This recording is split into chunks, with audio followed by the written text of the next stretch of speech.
لله من أسمائه 99 من بعدها يتلون جزاء محصيها دخول الجنة كما رواه في صحيح السنة.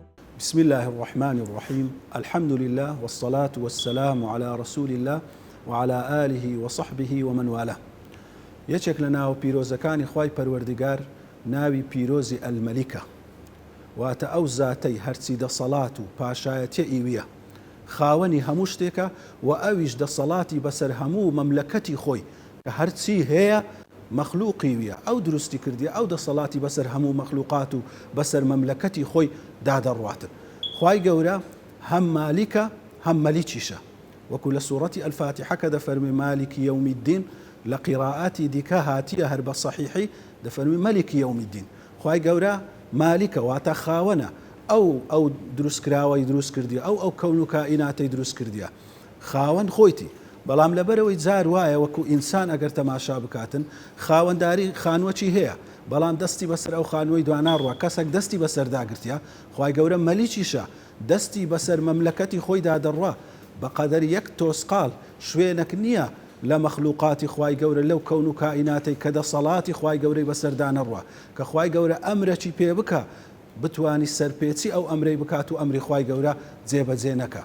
ئینسانیش بەخۆی دەرێ مالیک، دەرێ فلانە خانوو موڵکی منە، فلانە سیارە موڵکی منە، بەڵام مولکایەتی ئینسانی لەگەڵ مولکایەتی خوای گەورە زۆر جیاوازە، قەت وێک ناچن و قەت لە یەکتر نێزیک نینە.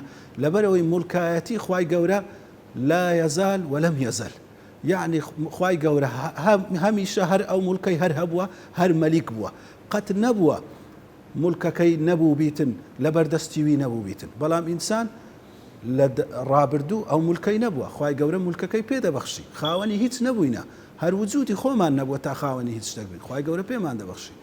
و هەروەها لە داهاتوش ئەوانەی خاوەن دەسەڵاتین، خاوەن مولک و ماڵین، لە ماوەی چەند ساڵێکی کورت دەبینی ئەو مولک و ماڵە ئەو دەسەڵاتی هەمووی لەدەست دەدەی. بەڵام خوای گەورە بەقەدەر تۆسقالێک مسقالە زەڕەیەک لە مولکی خۆی لی کەم ناکاتەوە، هەر بەردەوام ئەو مولکە ئیویە.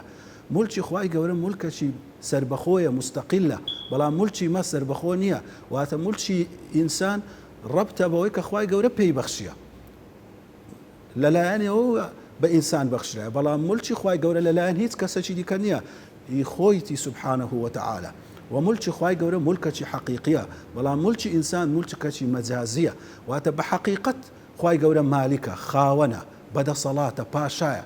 بەڵام ئینسان ئەگەر پێی بگۆترێ خاوەن، ئەگەر پێی بگۆترێ پاشا، ئەوە بە مەجازیە، وەکو یەک چواندنەک ئەو ناوەی پێدەبڕێتن، ئەگەر نا بە حەقیقی نەخاوەنی هیچ شتەکە، نەمالیکی هیچ شتەکە، چونکە خوای گەورە لە سەرووی خاوەنی هەموو شتەکە و مالیکی هەموو شتێکە.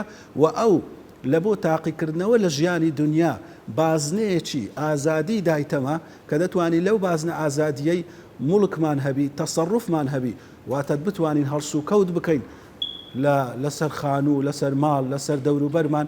هەندێک شت هەیە دەتوانین تەسەڕوفی تێدا بکەین، کەواتە بووینە خاوەنی. بەڵام ئەو تەسەڕوفە خوای گەورە بە حیکمەتی خۆی لۆماوەکی کاتی بە ئێمەیدایە، هەر کە مردین ئەو تەسەڕوفاتەمان لێ دەستێنیتەوە، ناتوانین ئیدی هەڵسو کەوت بکەین و خاوەنداریەتی هیچ شتێک بکەین. لۆی ئەو کاتێکە قیامەت دێ خوای گەورە دەفەرمێ لیمانی المولک اليوم لله الواحد القهار. ئەو کاتە خوای گەورە بانگ دەکا مولک ئەو ڕۆژە لۆچەیە، هەر خۆی جواب دەداتەوە، دەفەرمێلەوە ئەو خوای کە تاک و زاڵ و بەدەسەڵاتە. خدای گەورە بە ڕەحمەتی خۆی ئەو مولکەی بەمە بەخشیە، ئەمە خۆمان، نەفسی خۆمان، ئەو جەستەی کە هەیتمان و هەرچی لە ماڵ و مولک هەیتمان هەمووی مولکی خوای گەورەیە. بەڵام بە ڕەحمەتی خۆی ئەو مولکەمان لێ دەکڕیتەوە بە مولکی خۆی. بەهەشت هەر مولکی ویە، جەستە و نیعمەتەکانیش هەر مولکی ویە، بەڵام ئەوەندە بە بەزەیە لە گەرەمە دەڵێ ئەی بەندەکەم وەرە مولکی خۆت بدە من، بفرۆشە من، لە پێناو من خەرجی بکە، لە پێناو عیبادەتی من خەرجی بکە، ئەمن بە مولکەکی زۆر باشتر، بە خۆشیەکی نەبراوە کە بەهەشتە تعویزت دەکەم و پاداشتت دەدەمەوە. ئەوە دەبی بزانین لە مولکی خوای گەورە ئەوەندە بە ڕەحم بین کەوا بیبەخشین، لە پێناو بەهەشت سەرفی بکەین. و لە لایەکی دیکەش بزانین ئەمە مادام لە ناو مولکی خوای گەورەینە کە هیچ شوێنێک نییە غەیری مولکی خوای گەورەبی، نابی سەرپێچی و تاوان و ناشکوری خودایەک بکەین لە کاتێک لە ناو ماڵینی.